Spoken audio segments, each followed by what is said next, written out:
also incorporating some of my dad's comments that he shared with me. So maybe you'll know when I say something that came from my dad.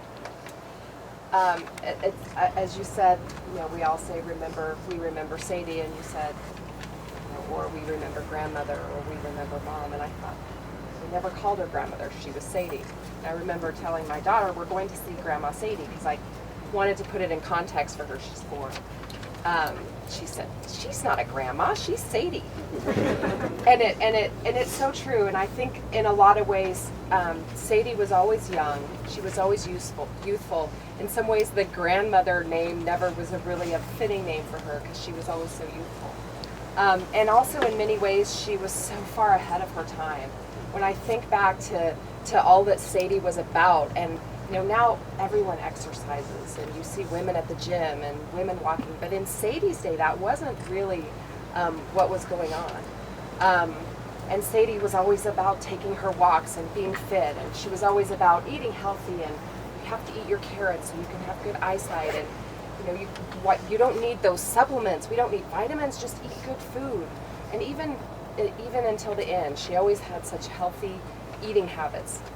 I think there's so much we can learn about being youthful that Sadie just somehow knew, even generations before other people did it. In other ways, Sadie was ahead of her time. She was, remember, she was almost 98 years old. She was a working mother. Now it's more and more common for women to work and to not just be at home. But Sadie, until she was 82 years old, she went into the office and worked. She had to balance it all. She balanced career and being a great mom. And again, this is something we do today, and still is actually not everyone can do it, but Sadie was doing it before most women her age were doing it, and much longer than most people in the world are doing it. I remember when Annixter and Ozer moved to Marin, and she said, I'm not done working. I know I'm 82, but I'm not done working, and they certainly didn't want to let her go, so she would take the carpool into the city, and then she would get on a bus and take the bus to Marin, which at 82 years old was taking her like an hour and a half each way, but she wanted to work. She had a purpose, and that was Sadie. She always had a purpose. She always had that independent spirit. I think also it's so interesting for me as an adult to think about the decisions Sadie made, and I don't remember, I was 2, but after my grandfather Sam died, her husband, they were living in Florida. I think most women would move back to Albuquerque where it's comfortable, where they have friends, where they have their sister and their family, but Sadie set out to San Francisco. And she had Mark and Donna there, but other than that, she didn't have a lot of extended family there. She didn't know people there, but she wanted to live there, and she was going to live in the city, and she was going to work in the city, and she had an independent spirit that, again, was just so far ahead of her time. It was just so much more common for women to do the more comfortable thing in her day, but she always had that independent spirit that I so admire. Even in politics, she was so far ahead of her time. I remember very recently, she was always very up on current events. You could sit down and talk to Sadie about anything that was going on. She was well educated. She knew both sides of the issues. She was very opinionated, as she was about everything. But I remember talking to her about being married. And because she was interested, why do I care what other people do? They should marry whoever they want to marry, And for someone her age, everyone has their own opinion on the subject, but for someone her age to be so open-minded and to have opinions like that, I think was just so remarkable. And again, she arrived at all this on her own. There were no TV shows teaching her that she should exercise and that she should eat right and that she should balance it all. This was stuff that came to her organically. And I think it's so great that she lived long enough to see her ideas become mainstream. A lot of the stuff that she was about is now part of our society. It's certainly things that I just aspire to, and they were things that she'd been doing all along. I already knew that. She also, as we know, had lots of advice. And again, I think sometimes at the time we bristle at it, like, I don't want to be told what to do, but I think if you go back and listen to all the things that she had to say, again, she had this wisdom that came to her naturally. And sometimes I wish I had written down some of the things she had said, because maybe at the time I didn't want to hear it, but I'm sure it was probably dead on, and that I probably should have followed it. Sadie always loved to travel. She had a big thirst for adventure. She would go see all the shows. She would see the hot spots. I remember when I lived in New York, she and her friend Marie came to visit, and I thought they were coming to visit me, but they barely had time for me because they were seeing every show and every part of town, and they had to go to the Lower East Side to see the old tenements. And she had this adventure thirst for life that, again, just beyond her years, and this confidence and strength and independence to have these experiences that made her life so rich. And everywhere she went, people were always so impressed with her. She had that spunky, fun, you can all remember her dancing at the weddings and at the bar mitzvahs until the very end. And so she had that lively spunk, but she also was just a class act, those were my dad's words. And she really was. She always was dressed very nice. Even when she would go down to the dining room a week ago, she had to put her red scarf on and have her hair done. And she always was just so classy, and people were always so impressed with her. I've gotten so many emails and calls from friends who she barely met, and they were all so impressed and so touched by her. And I think that again, my dad mentioned this, but it's something that I think we all know.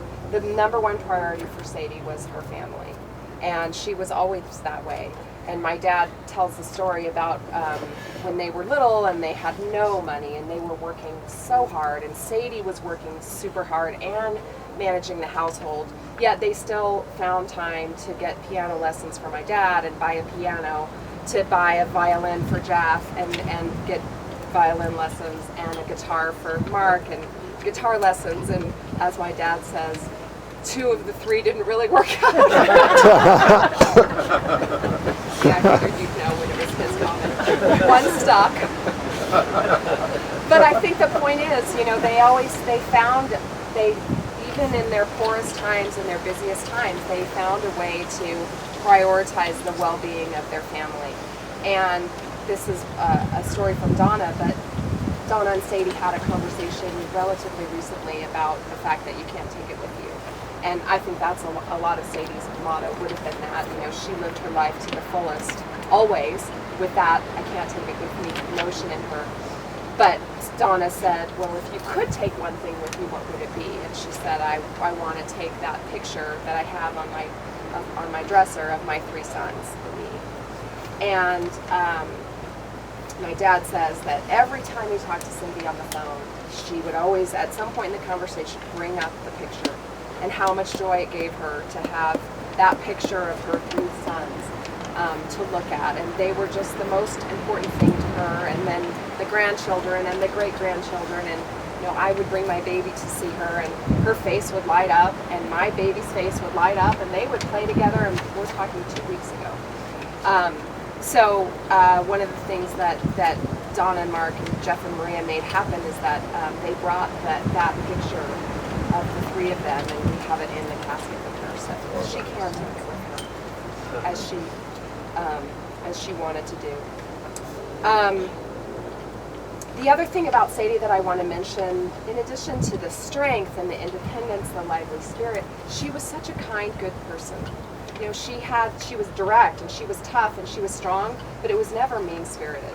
It was always kind. She cared about people. She always wanted to meet people. I think so many of my friends remember her because even in a short interaction with her, she would ask them 100 questions, and she wanted to get to know them, and she cared about people, and she wanted the best for people, and that was just such a strong quality for her. So my last story is, long ago I had a boyfriend, and we all went on a cruise for her 80th birthday, so 17 years ago. And I remember telling him, okay, you gotta gear up a little bit. Grandmother's got a big personality. She's probably gonna boss you around a little bit, tell you a few things, so get ready for this 7-day cruise with my grandmother. And I remember after the first day he came in and he said, she's exactly like you. I was like, well, I'm not sure how to take that. But I think about it now, and I think what a flattering comment that is. And I aspire to be just like her. Even the directness and even the independent spirit that she had, I think, why wouldn't I want to be just like Sadie? And as you know, I recently lost my mom. I aspire to be like my mom. I aspire to be Sadie and like Sadie. And I feel like, wow, to have both of those as my predecessors and in my genes, I'm definitely couldn't be any luckier. So to close, I want to just give my thanks and our collective thanks, my dad thanks, to two people. One is Murray, who couldn't be here today.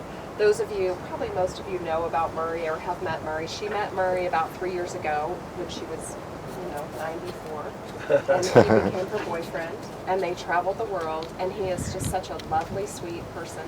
He cared about her. He gave her so much life at the end of a long life.